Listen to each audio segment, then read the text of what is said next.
તો સાબરકાંઠાના હિંમતનગરમાં રહેતી પાયલ ખટીકનું પ્લેન ક્રેશમાં યાત્રા દરમિયાન મોત થયું છે।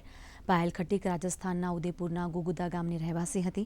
ઉચ્ચ અભ્યાસ કરી પરિવારનું જીવન ધોરણ સુધારવા સહિત નવી આશાઓ સાથે પાયલે લંડન જવા પ્રસ્થાન કર્યું હતું।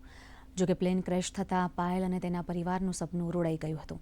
પાયલ ખટીકના પિતા રિક્ષા ચલાવી જીવન ગુજારી રહ્યા છે અને સમગ્ર પરિવારનો આધારસ્તંભ પાયલ ખટીકનું મોત થતાં પરિવારમાં પણ શોક વ્યાપ્યો છે।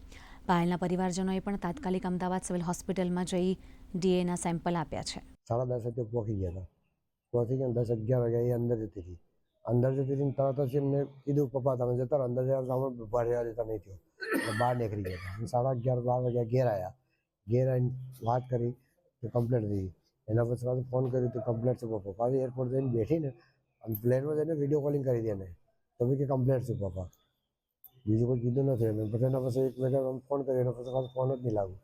1-2 વાગે 10 મિનિટ એને ફોન કર્યો વિડીયો કોલિંગ કમ્પ્લેટ હતું પ્લેનમાં જ બેઠીને। એના પછી પાછો ફોન આવ્યો। આ કાલે જો પ્લેન ક્રેશ થયો છે એમાં અમારા શાળાની દીકરી પણ અંદર હતી।